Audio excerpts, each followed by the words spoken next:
Tonight at 10, the unfolding catastrophe in Afghanistan, where a shortage of food and aid is causing terrible suffering.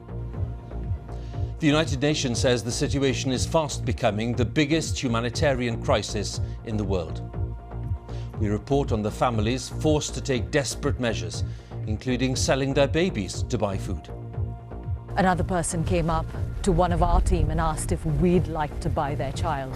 The desperation and the urgency of this situation is hard to put in words.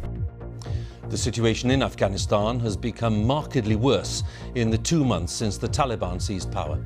Also tonight, millions of workers stand to benefit from a rise in the national living wage to £9.50 an hour. We report from Burnley on the efforts to deal with the increase in mental health issues in the wake of the pandemic.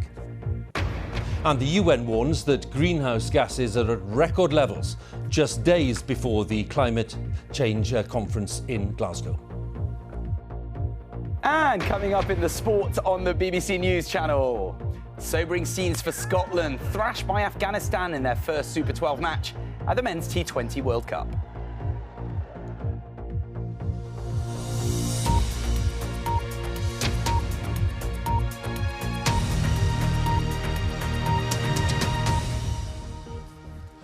Good evening. We start with the terrible plight of millions of people in Afghanistan, where a deadly combination of a lack of food and a shortage of international funding is threatening to create the biggest humanitarian crisis in the world. The United Nations says the country, where the Taliban seized power 2 months ago, is heading for catastrophe. The UN estimates that around 23 million people, over half the Afghan population, face an acute shortage of food. That is a rise of nearly 40% since April this year. And international aid, which has been keeping the economy afloat, has all but dried up as world leaders consider their approach to the Taliban regime. As the BBC's Yogita Limai reports, some families have reached the point where they're selling their children to make ends meet. A report from the western city of Herat contains distressing detail from the start. This is what starvation does to a country, to its tiniest lives. 6-month-old Usman, Habibur Rahman, born 3 months ago. Afghanistan was barely surviving before the Taliban took over. But now, foreign funds which propped up this country have been frozen, putting at least 1 million children at risk of dying. In this ward, 1 in 5 will not make it. Usman weighs less than half of what he should. His father, among millions who have no work. Usman's mother told us his twin is in a room next door.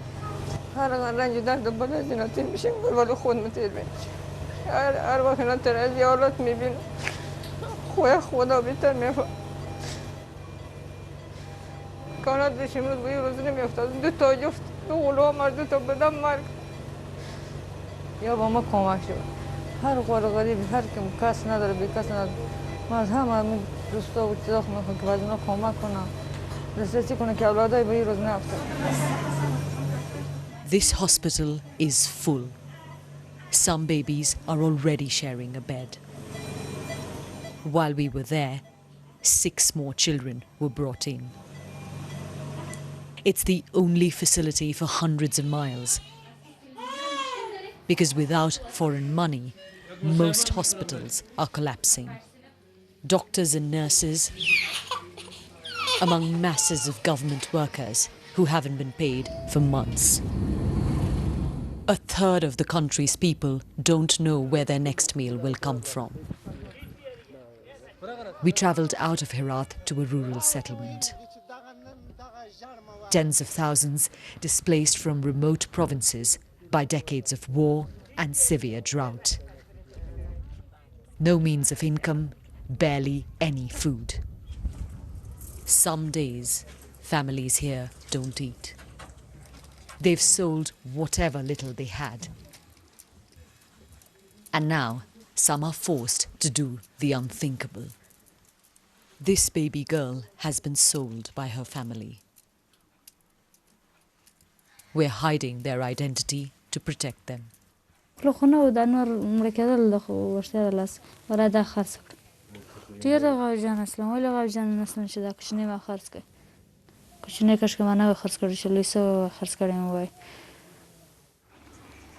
Her husband used to collect rubbish, but even that earns him nothing now.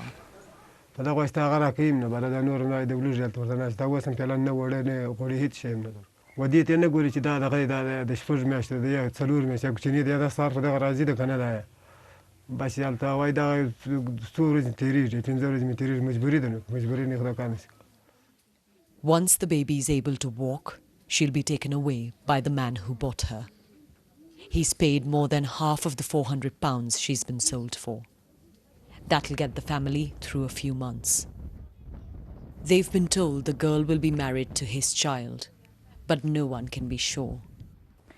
We know there are other families here who've sold their children, and even while we've been here, another person came up to one of our team and asked if we'd like to buy their child.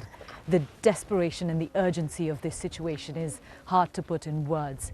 There is no more time left to reach the people of Afghanistan. It cannot wait while the world debates whether or not to recognize a Taliban government. Nearby, aid agencies hand out parcels that might save some children from hunger. Alone, they can't provide for the staggering needs. Giving the Taliban money without guarantees on human rights and how the funds will be used is dangerous. But Afghanistan is sinking fast. Millions here will not survive the winter. Yogita Lamai, BBC News, Herat. In Kabul tonight is our Afghanistan correspondent, Sikandar Kimani.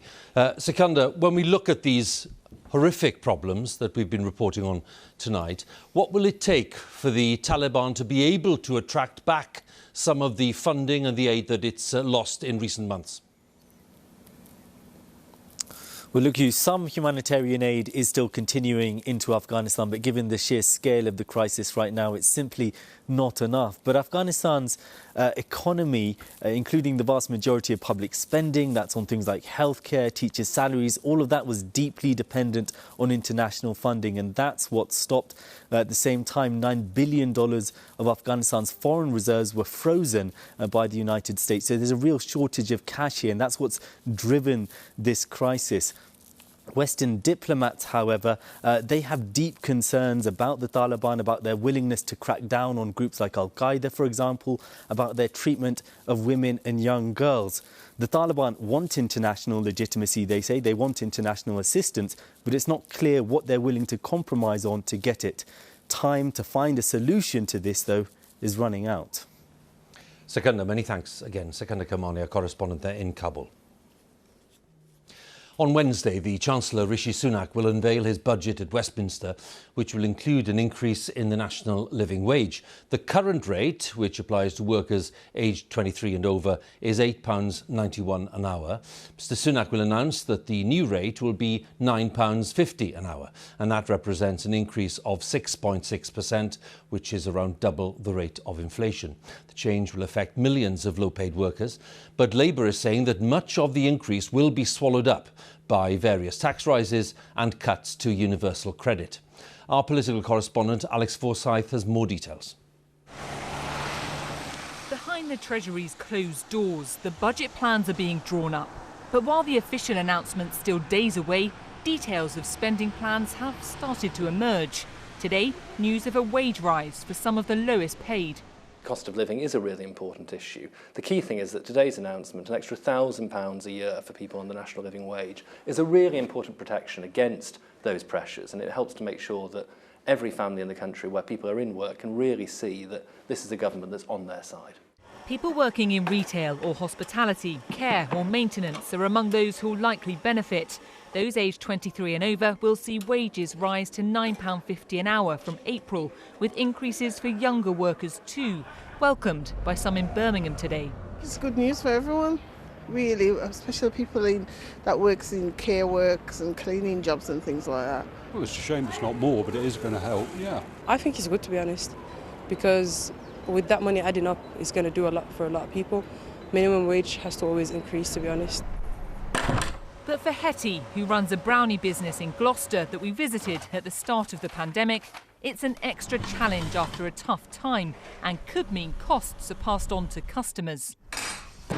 It will mean that we'll have to increase our product prices, and it does make it difficult for when I want to reward my team for their hard work by giving them pay rises, and it still feels like a pay rise for something great they've done rather than because the government's told me I have to. With the economy moving again after COVID, there has been pressure on the government to help those struggling with rising bills and rising prices. Part of its answer is pay going up. The government says it wants to move to a high-wage economy where people earn more to help with household budgets. As well as today's announcement, the Chancellor's hinted that public sector workers could be in line for a pay rise too. But critics say it isn't enough, given that some support put in place through the pandemic has ended and people are facing tax rises too. What the government have announced today is going to be swallowed up by the tax rises they've already announced, by that big cut to universal credit, and because people are already seeing big increases in the cost of living. So it's just more smoke and mirrors for the government. There will be more to come from the Treasury on Wednesday, when the Chancellor will set out not just who might benefit from this budget, but how he plans to keep the books balanced. Well, we've had a flurry of announcements ahead of the budget, so much so it prompted strong words from the Speaker of the House of Commons, who said the Chancellor should be coming to Parliament with these things first. Now, much of what we've heard so far has focused on where the government plans to invest. Today there was an announcement of £5.9 billion for the NHS to help try and clear record backlogs and people waiting for tests and scans. The problem is we're just getting part of the picture, and what the Chancellor will have to do on Wednesday is put these promises in the context of the public finances. We know he's already mindful of what's been spent through the course of the pandemic, so there isn't going to be money all round. The challenge for him is whether he makes the decisions that help the people and the parts of the economy that really need it the most. Alex, many thanks. Alex Forsyth with the latest there at Westminster. Less than a week before world leaders gather in Glasgow for the Global Climate Conference, the United Nations has warned that greenhouse gases reached record levels last year, despite the economic slowdown caused by the pandemic. A new report suggests that the target set by countries 6 years ago to limit the rise in the Earth's temperature to 1.5 degrees Celsius is not being met. Our science editor David Schuckman is here to talk more about this. So just about that initial target, David, way off track? Way off track. The UN has totted up all the different pledges that different countries have made on climate change and found that they're a long way short, that emissions are still projected to rise by 2030 when the science is screaming that those emissions have to be halved in that time to avoid the most dangerous climate change. So we're still on course for hazardous levels of warming. Now, it's still possible that the world's largest polluter, China, could in the coming days produce some spectacular surprise offer that might change everything. But unless that happens, it's hard to see how the COP26 conference can deliver the kind of real transformation that many want from it. And when some of the poorer countries say, as they do, that they've not been given the financial help and incentives that they were promised some years ago, do they have a point? Well, yes, 12 years ago at the Copenhagen summit in 2009, I was there. They were promised that by now they would be getting $100 billion a year to help cope with climate change, which they didn't cause. Today we learned that that target has still not been met, will not in fact be met for another couple of years, greeted with massive disappointment, as you'd imagine. And it might explain why Boris Johnson was saying today that when it comes to the conference and the outcome of it, things are pretty touch and go. David, we'll talk again during the week. Thanks very much. David Schuckman, our science editor. Let's turn to the pandemic then and the latest official figures, and they show that there were 36,567 new infections recorded in the latest 24-hour period. That's a quarter less than last Monday. It means an average of 45,100 new cases were reported per day in the past week. There were 8,239 people in hospital with COVID as of Friday. 38 deaths were reported of people who died within 28 days of a positive COVID test. And on average in the past week, 135 related deaths were recorded every day. Mental health services in England have been hit particularly hard by the impact of the pandemic. NHS figures in June show that there were nearly 400,000 new referrals, up nearly a quarter from June 2019. And in East Lancashire, urgent and emergency mental health referrals, the most serious of cases, almost quadrupled in July compared to the same month in 2019. And the picture is similarly stark in other deprived areas, though the figures for England as a whole have remained relatively stable. Our special correspondent, Ed Thomas, has returned to Burnley, where the Lancashire and South Cumbria NHS Trust is under increasing pressure. He's been following the work of local pastor Mick Fleming, who supports some of the area's most vulnerable people. Ed's report does include some distressing detail. I've really worked hard for you this afternoon. Inside a closed-down gym in Burnley, now reborn as a church, the desperate seek refuge. No, he's gone over, hasn't he? Has anybody rung out? Have we rung an ambulance? Every other person I meet is struggling with one form of mental health or another. I've been diagnosed with borderline personality disorder and anxiety. Come out of a psychiatric unit. To the street. To the street. Whether that's anxiety, paranoia. Staring at me all the time. Unable to cope in everyday life. I feel lost. I want to be human again. It's not just here in Burnley, it's all over the country. And the people who suffer most are the ones at the bottom of the pile, always. I don't think I can do it. It's too hard. Come on. Come with me. Every week, hundreds climb these steps. It's all right. Tonight, the church stays open for John. Paulie's got mental health issues. It's so horrible and nasty towards me. If I lock this door, come and sit down here. Come and sit here. Come on. He dies. Come on, tell me what's happened. John's paranoid. Come on, I want you to take a deep breath. He needs urgent care. Take a deep breath. Take a really deep breath. All right. I'm panicking. So tell me what the big panic is. What's the big one? Because I'm sick of this happening. From across the road. All right, OK. Come on. I've just had enough. It's been going on too long. Before this, John said he rang his GP for a prescription, but was told to call back in 48 hours. Nobody else has listened. He's the only one that ever actually does sit down. It's all right, John.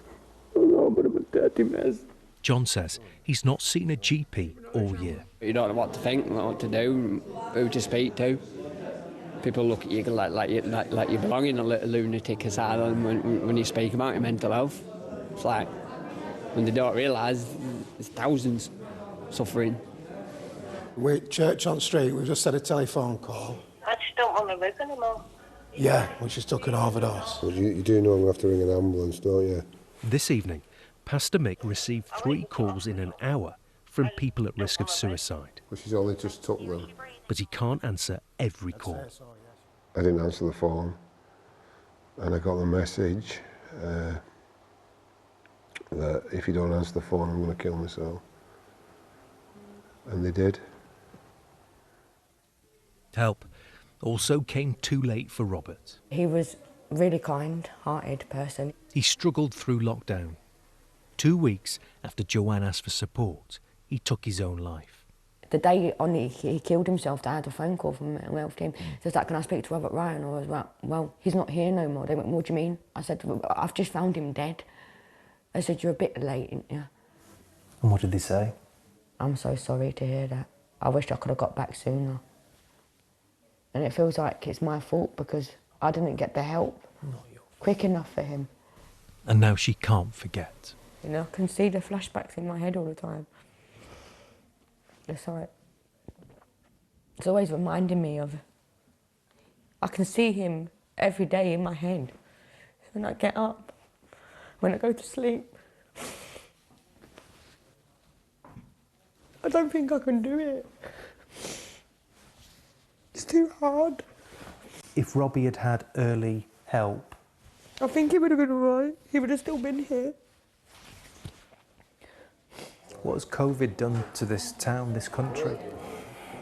I think it's made any issues for people that are already struggling 10 times worse. Services are overstretched, overworked, can't always help everybody. I can't spell good, I can read okay, but... During lockdown, Robbie was admitted to a psychiatric unit after trying to end his life. Is this all you've got in life? Yeah, just a bit of loose change. After 6 months, he was released yesterday without accommodation. Where did you sleep last night? I was at some old guy's house, didn't have no gas electric, he was smoking gear, so I just ended up going from there, walking around town all night. He's come out of a psychiatric unit. To the street. To the street. 24 hours after being released, Robbie is close to crisis. Confusion, upset, suicidal. Exactly designed it to make me do it because they don't want me here no more. But I'm just trying to better myself. I just want a better life, that's all I want. I'm sick of this. This is just the tip of the iceberg. You feel left behind because you can't get any help. So what do they do? Well, they turn to addiction a lot of the time. And that means they're seeing more of this. No, he's gone over, hasn't he? Can you remember how to do the naltrexone? And then you give him another one. Up to 5. He's OD'd him, Ed. The most vulnerable here, at risk of losing their lives. He's overdosed him. So people don't like to see that because it's outside our front door and everything, but that's the reality of every city and every town in this country. And I'm sorry if it offends people, but they're dying. Weeks after being referred, John has been unable to speak to the mental health team. Well, it's non-existent, my future.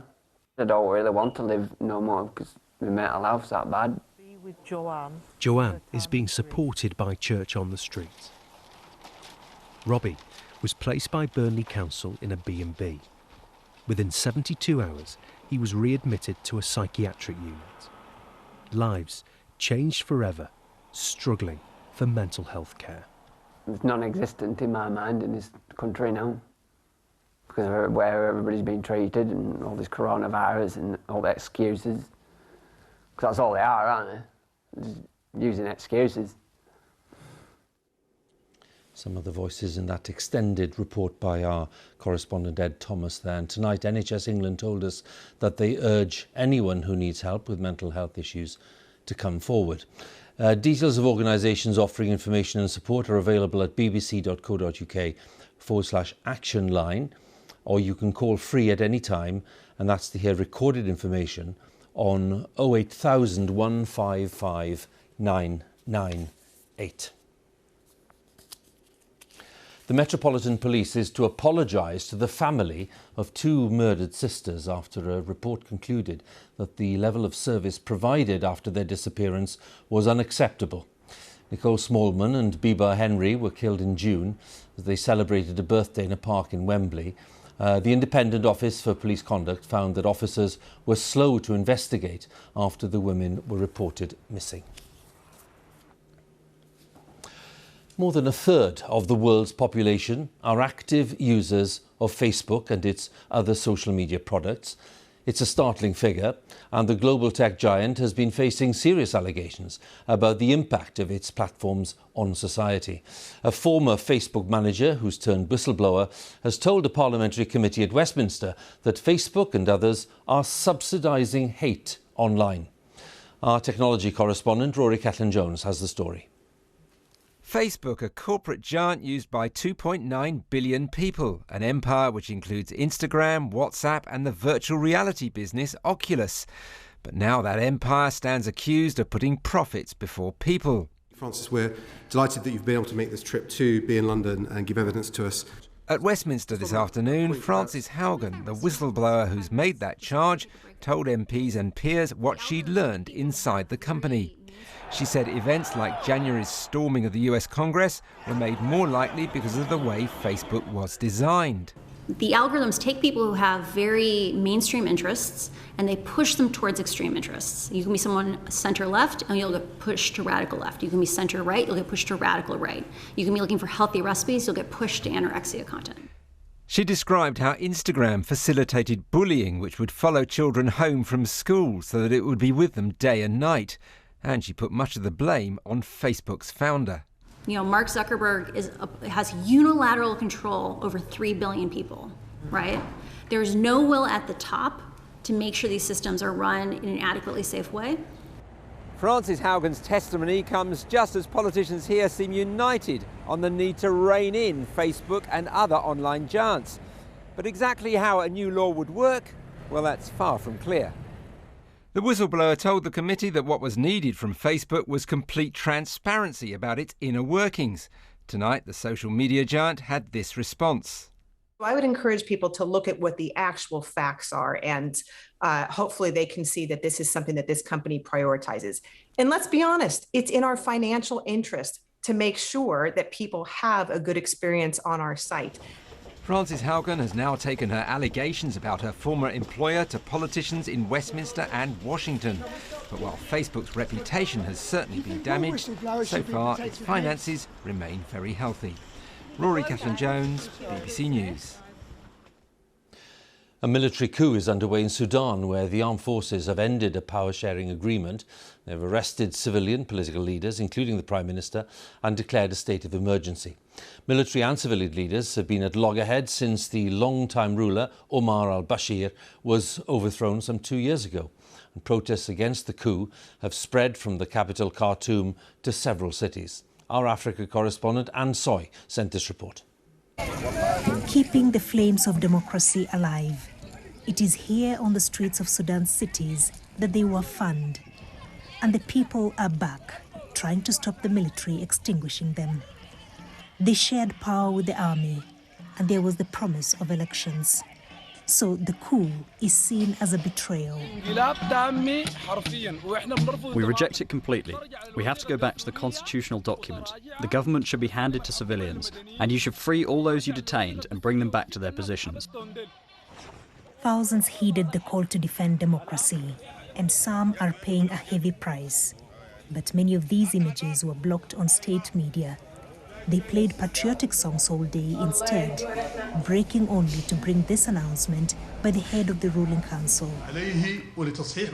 First, a state of emergency is declared all over the country. But protesters believed the military's actions today, including putting the Prime Minister under house arrest, speak far louder than their words.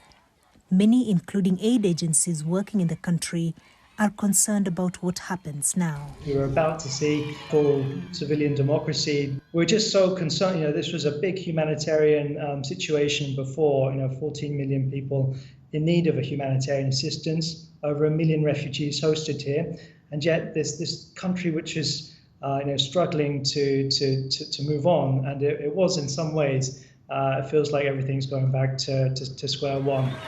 It's just 2 years since the streets last looked like this, when longtime ruler Omar al-Bashir was overthrown. It was hoped there would be some stability. But today, that hope seems shattered.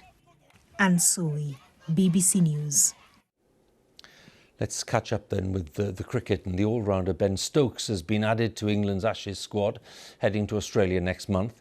He's been given the all-clear by his consultant after a second operation on a fractured finger, which he broke in April. He's also taken time out to focus on his mental health.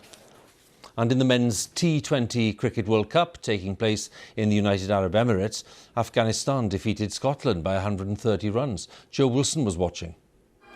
There's never been a more significant occasion for Scotland's cricketers.